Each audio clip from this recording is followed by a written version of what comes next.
Es un gusto para mí y un honor presentar a Fernanda, cofundadora del grupo de XR Mendoza. Bienvenida, Fernanda. Muchísimas gracias y muchas gracias por el espacio que nos están brindando. Te quisiera hacer algunas preguntas. ¿Por qué montaste un grupo de XR en Mendoza? Bueno, a ver, el objetivo es justamente por la defensa del agua y justamente porque en Mendoza se están haciendo prácticas extractivistas. Mendoza, para quienes no conocen, es un desierto. Entonces hay prácticas como la megaminería, como el fracking.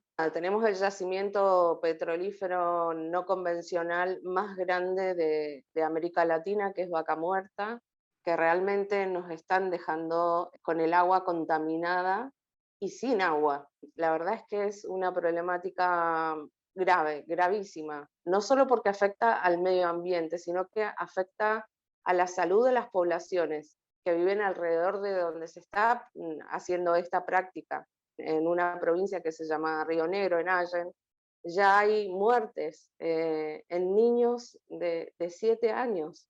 Así que, bueno, en realidad el movimiento como grupo local surge para visibilizar las problemáticas locales que es fracking y megaminería en Mendoza. ¿Cuáles han sido las principales historias de éxito que han tenido en su lucha ahí en Mendoza? Creo que ha sido el poder coordinar, digamos, de manera tan hermanada las luchas, o sea, poder unir el sur global con algunos países del norte global y que desde el norte global nos estén ayudando y estén colaborando con nosotros, ejerciendo presión sobre esas empresas. Ahora creo que somos 36 o 38 países y cada vez se suman más. Yo tengo mucho respeto y mucha admiración por lo que han hecho allá en Mendoza, cómo han logrado que miles de personas salgan a las calles. ¿Nos quisieras comentar un poco sobre eso? ¿Cuál es su receta secreta? Ha sido una locura. Nosotros hemos logrado movilizar miles de personas y la verdad es que el pueblo está dispuesto a hacer, digamos, lo que sea en defensa del agua, porque sabemos lo que cuesta. Por eso creo que ha sido como nuestro estandarte en cuanto a la lucha, la defensa del agua. Somos unos guerreros y defensores del agua. Sin dudas, con el agua no se van a meter. En ese sentido, ¿nos quisieras platicar un poco sobre los desafíos que enfrentan como activistas ahí en Mendoza? Sí, bueno, justamente acá en Mendoza lo que se hace es procesar penalmente a aquellos que se manifiesten en las calles, o sea, en una protesta, se criminalizan las protestas. Bueno, yo soy una de las personas que ha sido perjudicada, que solo por llevar un megáfono, no solo recibimos multas, sino que nos han imputado judicialmente. Tenemos causas judiciales abiertas. Hay casos también de compañeros que han sido encarcelados, que son perseguidos. Yo he tenido amenazas. Tenemos a un compañero que también tuvo que exiliarse de Argentina, otros 2 compañeros que también tuvieron que irse de Mendoza hacia Buenos Aires por toda esta persecución, por las amenazas, porque de repente salís de tu casa y encontrás la rueda del coche rajada, imputaciones que te llegan a las 10 de la noche con un policía en la puerta. Bueno, la verdad es que es tristísimo la persecución y la criminalización de la protesta que hay, sobre todo para quienes nos enfrentamos a multinacionales y a empresas tan grandes que están detrás de la industria del fracking y de la megaminería, que te desarticulan también de la lucha, ¿no? Porque desde el momento en que te llega una imputación judicial y te llevan a una fiscalía, y te meten ahí con los policías y te pintan los dedos. Todo eso genera realmente mucha impotencia, mucha rabia, porque no es que todo esto desaparece en 2 días.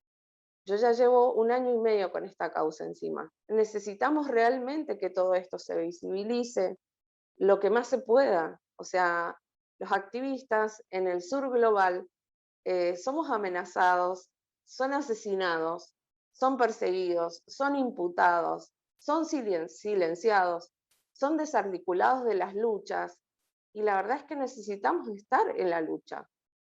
Eso es lo que pido sobre todo. que esto se difunda y que se visibilice. Para terminar, Fer, te quisiera preguntar, ¿qué crees que debe suceder para lograr un cambio en Mendoza? Yo creo que la única forma en que hemos visto que se han logrado cambios es la presión social, o sea, hacerles entender al gobierno, a las multinacionales, que no tienen licencia social, que las leyes, hay una ley que prohíbe el fracking en el territorio mendocino, pero está durmiendo en la legislatura. Está presentada desde el 2017, una ley que prohíba el fracking, pero es que esta salida no es una salida que solamente sea de Mendoza. Tienen que dejar de consumir gas de fracking exportado de América Latina, y esto es sobre todo en países de Europa. La salida es global, o sea, nosotros podemos hacer mucho, pero si sigue habiendo demanda, nosotros la verdad es que mucho más no podemos hacer. Y si nos hermanamos y si juntos podemos trabajar en conjunto, creo que esa va a ser la forma de poder terminar y que el fracking ya sea una historia que se deje de contar. ¿Me recuerdas de la adicción a las drogas en Estados Unidos? Hace que en México tengamos violencia, tengamos muchos problemas, ¿no? Y esos problemas no se pueden ir si esa adicción no se controla, no se elimina. Igual está la adicción a los hidrocarburos en el mundo, ¿no? Gracias, Fernanda, por esta plática. Tu testimonio es muy importante y esperemos que le llegue a las personas que les debe llegar. Ojalá, así sea, Emilio. Muchas gracias por el espacio, tanto a vos, bueno, como a Extinction Rebellion, y siempre con amor y furia.